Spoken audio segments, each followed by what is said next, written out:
definition of taking a public domain song and changing the words. The song initially was a song called Diddy Wah Diddy by a guy named Blind Blake. And initially it was a song about sex. So we've taken a song about sex and we've turned it into a song about money, which are two of the subjects you cannot discuss at a New England dinner table. We're covering it all. Right. So here we go. This is called economic words. Now when I say the economic word, I want you to say it back to me, okay? That's pretty easy. Here we go. There's a great big mystery, and it sure is worrying me. It's all these economic words. Economic words. Economic words. Economic words. Won't someone please tell me what these economic words mean? The big banks made lots of bad loans. Millions of people lost their homes. They call it massive foreclosure. Massive foreclosure. Massive foreclosure. Massive foreclosure. Won't someone please tell me what massive foreclosure means? The bank's balance sheets were a sight to see, so they sold the loans to you and me. They called it government bailout. Government bailout. Government bailout. Government bailout. Won't someone please tell me what government bailout means? If they want cash in the economy, they could just give it to you and me. They call it stimulus package. Stimulus package. Stimulus package. Stimulus package. Won't someone please tell me what stimulus package means? The Federal Reserve was out of ideas. They needed a way to stop the fears. They called it quantitative easing. Quantitative easing. Quantitative easing. Quantitative easing. Won't someone please tell me what quantitative easing means? Bernanke said we'll buy that debt, so we did it, and they haven't stopped yet. They call it quantitative easing. Quantitative easing. Quantitative easing. Quantitative easing. Won't someone please tell me what quantitative easing means? So Bernanke put us on the hook, gave the money to a bunch of crooks. They called for a Federal Reserve audit. Federal Reserve audit. Federal Reserve audit. Federal Reserve audit. Won't someone please tell me what that audit says? The banks want to own everything. That's why we thought of this song to sing. They call it privatization. Privatization. Privatization. Privatization. Won't someone please tell me what privatization means? We'll have to count the way to give thanks when we finally get our public banks. We call it democratic dollar. Democratic dollar. Democratic dollar. Democratic dollar. Won't someone please tell me what democratic dollars mean? There's a great big mystery, and it sure is worrying me. It's all these economic words. Economic words. Economic words. Economic words. Won't someone please tell me what these economic words mean? Woohoo! So now for your crash course in 21st century economics. I liked what Obama said the other day about middle class economics. Doesn't that sound better than trickle down economics? Yeah. Yes. I'm going to talk about sustainable economics and resilient economics, which are two new fields that we all need to understand a whole lot better. That song's also a little bit about why we need a new field of economics. And if what I say today is something that triggers your interest and you're interested in studying it more, the Public Banking Institute, where I work now, the only job I've ever been fired into, interestingly enough, for those of you who know the story, has started a new Economy Academy. It's an online educational resource. Members of the Public Banking Institute can participate in the classes for free, and this is going to be the basis for a class I'll be giving soon on community economic resilience. So don't worry if you don't get it all right away. For a very small membership fee, you can join and have a 5-week-long class on this if you're interested. So let's start. What do we mean by sustainable? Anybody? Got a definition? Come on, this is participatory. If you haven't gotten that already. Sustainable, what do we mean by that? It lasts. Lasts. That's a good one, okay. What else? It's renewable. Renewable, right, regenerative even, sure. Okay, so click ahead. The official definition came from a World Commission on Environment back in the 1980s, where they got all the really smart economists together with all the really smart environmentalists, and they came up with the definition of sustainable development, which is development that meets the needs of the present without compromising the ability of future generations to meet their own needs. So meeting needs is an important idea in sustainability, and the idea is that we can meet our needs today for all the things we need in a way that enhances the ability of our grandchildren to meet their needs. Okay, so next slide. Now this basically comes down to a very simple system. You've got to click. We all have these needs, and they are not just basic material needs. We have social needs and governance needs and economic needs. And we meet those needs, keep clicking, by taking action, okay? So if you're here and you need a ride, you'll usually hop in your car, but if you're in one of the informal settlements in Africa and you need a ride, you'll either walk or you'll take a taxi or you'll ride a bike. Because the action we take depends on the capacity of our community resources to meet our needs, right? And that capacity in turn is informed, another click, by the basic regeneration rate of whatever that asset is.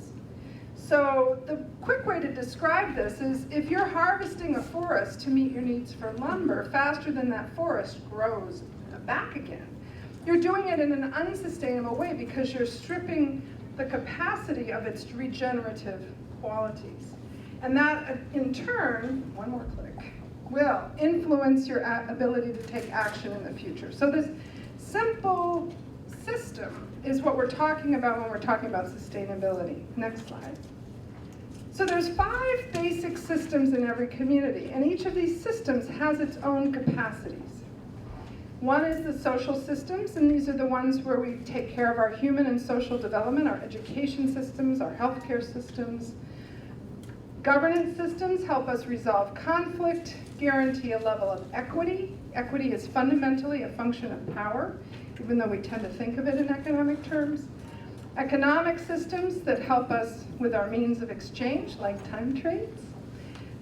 Value, ownership, labor, all of those systems are built and manufactured systems, so this is getting into our material needs. And finally, last but not least, our natural systems. The air we breathe, the water we drink, our basic life support. So these 5 systems are really important, and we need to understand all of their capacities if we're looking at how to make our community sustainable. Next slide. Now, what is resilience? Anybody? Does that mean the same thing as sustainability, or what, is there a different meaning? Anybody? Adapting to change? Adapting to change, great definition. The formal definition in resiliency theory, which is something that's very interesting and worth studying if you're interested in this, is the capacity of a system to absorb disturbance or shocks, in other words, change, right? And reorganize while undergoing change so that it can still retain essentially the same function, structure, identity, and feedbacks. So those 4 pieces of the system need to stay in place for it to be a resilient system. It needs to be sort of the same. So when New Orleans suffered from Katrina, for example, and now their entire social economic makeup as a city has completely changed. Were they a resilient city under this definition? Not really, no. So the question arises, all right, what makes for a resilient city? How do you develop a resilient economy? What do we mean by that? Next slide. All right, so in order to be resilient, you need to have adaptive capacities. You need to be able to adapt to change.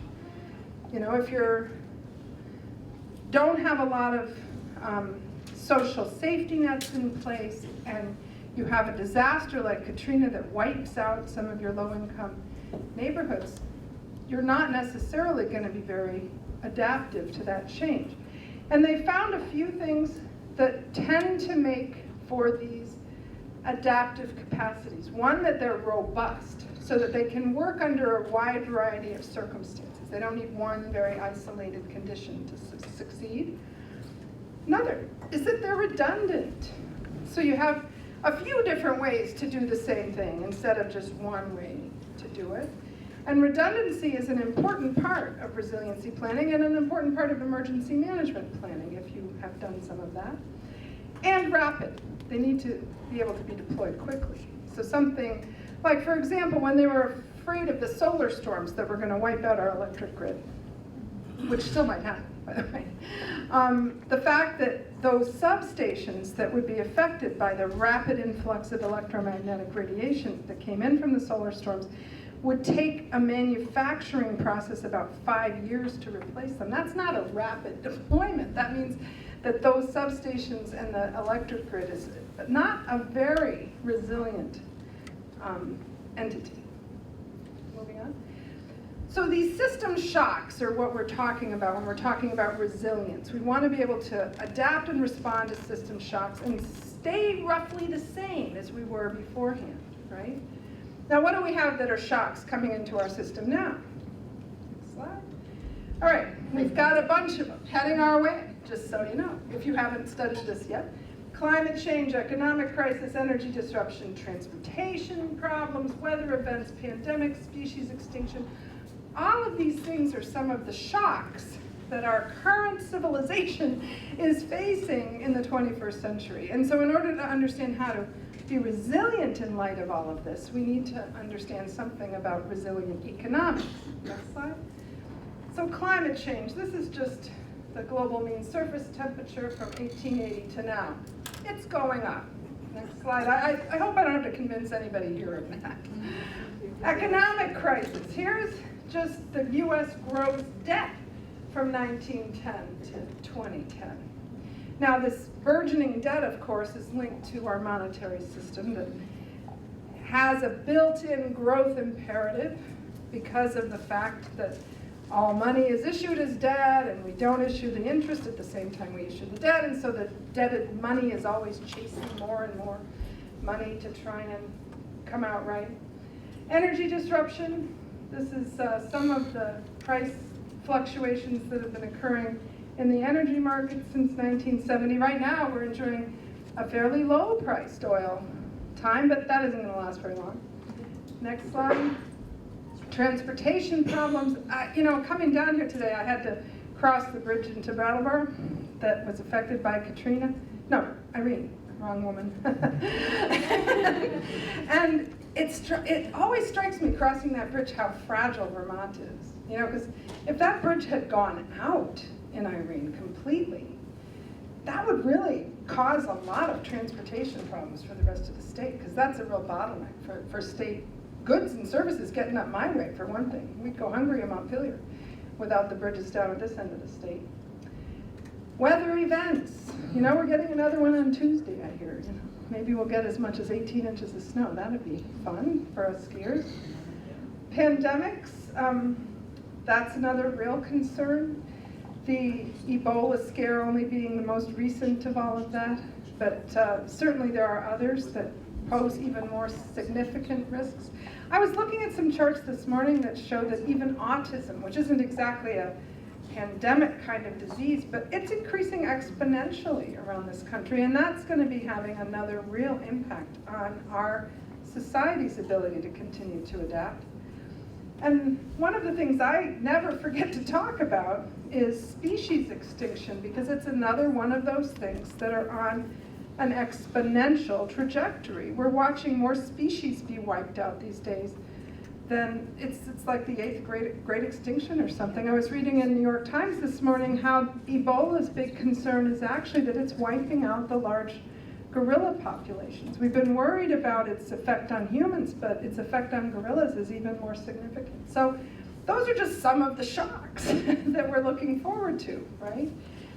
Seeing them all on the list is a little bit depressing, so forgive me about that. But it's important that we develop resilient economic tools to deal with what's happening in the future. So we want to have a sustainable and resilient economic system, and that means we need to meet our needs without eroding the capacity and regeneration, like I was talking about before. And we want to maintain their critical functions, which is maintaining their ability to meet our needs, and structures even during disruptions and during setbacks. Next slide.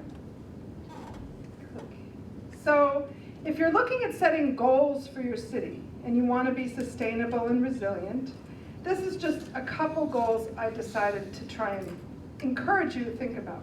One is, how do you maximize health and happiness, individual and collective well-being?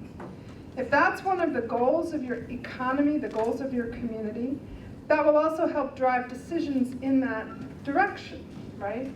And fostering sustainable communities that have these capacities I spoke about before in all of these 5 systems, which are things like social cohesion and good governance and economic security, efficient services and infrastructure, and ecological integrity. These are the kinds of systems that we have when our cities and our communities are sustainable and resilient. Next slide.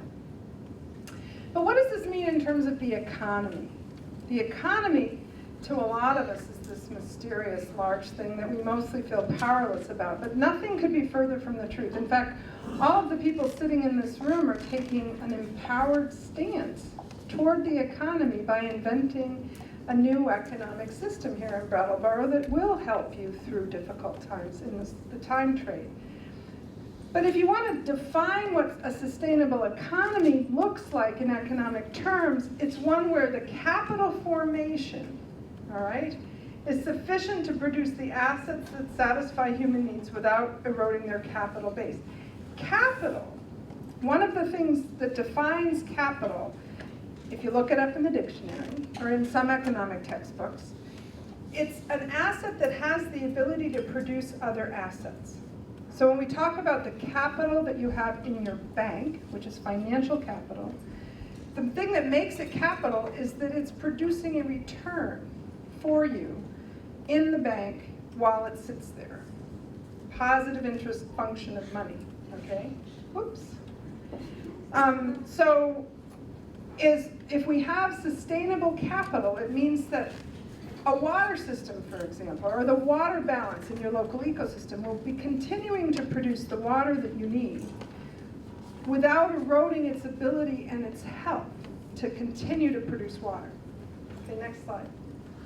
So financial capital is what we're all used to talking about, and that is this unique and rather problematic form of positive interest privately owned debt-based money that we all use all over the world.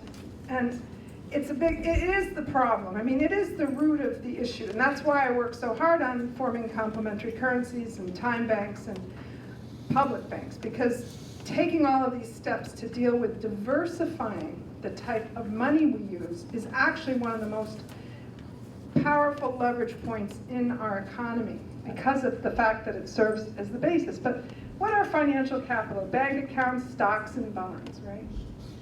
Another click.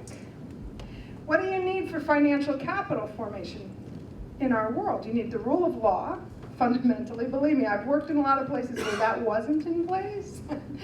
You know, people are really struggling in places where you can't even agree on the rules of the game. You need stable institutions. Keep going. Connect. You need, actually, the reason that we have the system we have now is because in order to develop our industry, that financial capital needed to be able to be concentrated so that it could develop large industrial facilities. And so that's a function of the kind of financial capital we use. You also need social trust and connection with each other. You know, they don't call the banking system we've used for so many years bank and trust for nothing. Because it's actually the great myth of Western capitalism, right? That you put your money in the bank and it stays there. You know, it's not actually true. It is true on one hand, but you know, it enters the bank and then suddenly you've got this magical fractional reserve accounting system that allows it to be on deposit in that bank and on loan and on deposit in that bank and on loan and on deposit in that bank, all at the same time. Magic. But it's also what makes our economy run, so you need to understand that. And you need to trust the system, right? We need stable value systems. You know, runaway inflation, runaway deflation, all of these things tend to undermine sustainable economies. Now, the currency we're using that provides the flow for all of this capital right now is, like I said, privately owned, positive interest, bank debt money. There are other types of currency. There's the currency used in time trade. And one of the insights I had when I was thinking about this was that currency is actually what produces the capital. Capital is the stock, currency is the flow. So if you're trying to develop a sustainable and resilient economy with the capacities in all of those systems we described, you actually need to think about currencies in all of those systems. And I'm going to tell you what I mean by that. Well, before I tell you, I'll tell you this first. Click, click, click. I'm used to having the clickers. so right now, the goals of the financial capital system, which is the dominant system in our economy, is to maximize financial profit and increase individual financial wealth and maximize productivity. And in order to do that, they want us to increase our individual consumption, and that implies extracting human and natural resources to do it. This is the growth imperative, growth-based economy. Next slide. It's also completely unsustainable. Click. The debt-based money system, as I've said, demands growth to survive. And there's a lot of reasons for that that are maybe a little too complex to talk about today. But there are a few simple ones. One is that all of the money we're using comes into existence through the issuance of debt. So every dollar in your pocket represents somebody else's debt. When they made that debt, when that person took out that mortgage or that business loan or that car loan or the government bond or whatever it was, they didn't make the interest at the same time to pay off the interest on that debt. Now, if all of you have seen your mortgage statements and how much you pay for your mortgage in interest by the end, in addition to the principal that you owe, you'll see that that's a whole lot of money when they're not issuing the interest at the same time as the debt. And that means that both built into our system is both systemic failure, because in order for some people to pay off their debt, other people have to fail at paying theirs. So, and also this inbred competition and the growth imperative. As long as they can keep the economy growing, everybody feels like they're kind of staying on top of things. As soon as it starts shrinking, though, all of that comes crashing down in the same exponential way it did to grow. And that causes huge problems and dislocations and poverty and winners and losers and all the kinds of things that we're suffering with right now. All right. Exponential unlimited growth, which is what our current monetary system demands, is the ideology of the cancer cell. And we don't actually have an exponentially increasing Earth to live on. You know, and that's a big problem. That's what makes it unsustainable. If we had a new Earth every day when we needed to get up in the morning and have more fossil fuels and more clean water and more all these things, you know, that'd be fine. We could keep the system going forever, but we actually don't have that. So we got to figure out a way to get around this growth imperative. And of course, the consolidation of wealth and power that all of this debt-based money causes also is why we have the 1%. I mean, if you're wondering where the 1% comes from, it isn't because, even though they'd like to think this, it isn't necessarily because they all work harder. It's also not because they're worth 23 million times what each of us are worth, because that's what the disparity is right now. You know, the 90% in the United States, average salary, average income right now is around $23,000. But that very small 0.1% at the top, it's $23 million. Now, I'm sorry. You can be really smart and skilled and well qualified, but there's no way any economic system justifies that wide disparity in income. Next. So either the interest on money needs to be eliminated because the positive interest function is actually a big part of the problem, or we need to recapture it for the common good, and that's where public banking comes in. Because if all the banks were publicly held instead of privately held, then the interest payments that come back would be going back to the public and could be used for public purposes. Right now, all that interest payment adds up to an invisible tax on everything you buy and own, and it concentrates in the hand of fewer and fewer people. Next slide. I know, it's almost over. So, here's current banking practices. This is how state money flows. The state deposits their money in Wall Street and then they borrow it back to spend it for public purposes. Now, having a public bank means they would deposit the money in a state owned by the state of Vermont, and they would get it. The state of Vermont then would use their own money for their lending. Next slide. So this is how that would work. And it can create jobs, it can lower taxes. The profits from all that lending come back to the public instead of the private sector. In the Bank of North Dakota, where they have a state bank, the Bank of North Dakota has paid a $300 million dividend to the state of North Dakota over the last few years. They've actually debated getting rid of the property tax in North Dakota because of that revenue stream. Now that would be a nice debate to have, right?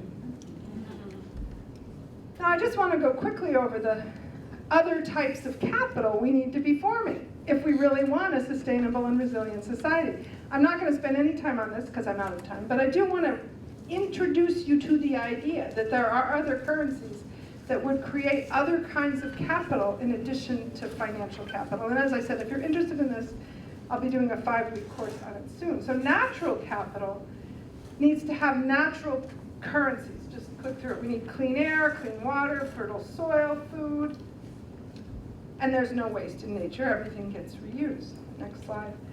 So these are some of the natural capital currencies that have already been used somewhere in the world to try and use a currency that we would all use to exchange for goods and services to create natural capital instead of financial capital. Next slide. Human capital, another really important element of human dignity and human survival. Health, intelligence, strength, creativity, ethics, and character. We need to have our material needs met. We need a safe and healthy environment, healing arts, healthy families and relationships. These are all the kinds of prerequisites you need to have natural or human capital. Next slide. And social capital is another important element of our human society. And basically the result of social capital is that we can work together and take collective action on different projects. And these are the type of things you need for that. Freedom of assembly, freedom of speech, freedom from oppression, trust and cooperation, all of these things. Now, building human and social capital, next slide. And institutional capital. This is another form of capital that we need to be able to run our societies. You need to have your shared values and your traditions and history. And it produces the rule of law, conflict management systems, security systems, markets. All of these things are important for our society. Next slide. Now, how do we build those? Well, you build them with different kinds of currencies. Time banks and care banks are two that have been very successful. Care Bank is an innovation that we developed with the Onion River Exchange with a grant from the Agency on Aging that was structured around elder care. So it's basically adapting a time bank for an elder care model. And there were a couple differences in time banking that we introduced with the Care Bank. And one was to make it more reliable by having people make a commitment of time when they sign up. And the other was to make it more like an insurance policy and a little less like a marketplace. An education currency now has been developed for Lithuania and Brazil. Wellness tokens are a currency that my colleague Bernard developed as a way to offset higher costs of health insurance and health care. And the ubiquitous civics. Civics can be used for anything, but you can use those also for health, well-being, and institutional capital. Next slide. And of course, built capital. Built capital is another one that we typically associate with that word. Roads, bridges, buildings, hospitals, infrastructure. It needs labor and action and materials and financial resources and markets to be built. And then, these currencies are, again, currencies that have been introduced already in other parts of the world that help built capital. Next slide. So what I'm describing here is an ecosystem of currencies. So we wouldn't necessarily use one kind of instrument for everything we do. What we've done with, you can just click through them. What we've done with our current financial system is that we have a monoculture currency right now instead of an ecological currency. And that means that anytime anything goes wrong with the banks, the entire economy comes crashing down around us in much the same way as if we relied on one crop and a pest invaded that crop, we'd all go hungry because it's a monoculture crop. We have a monoculture currency when many others are possible to meet a wide variety of needs and build better, sustainable, more resilient communities. So anyway, if you're interested in learning more about that, again, we have this class coming up. I've written a book on it called Creating Wealth, Building Local Economies with Local Currencies, with Bernard Liotard, who used to be a banker, a central banker in Belgium. And last slide. That's all I have to say. We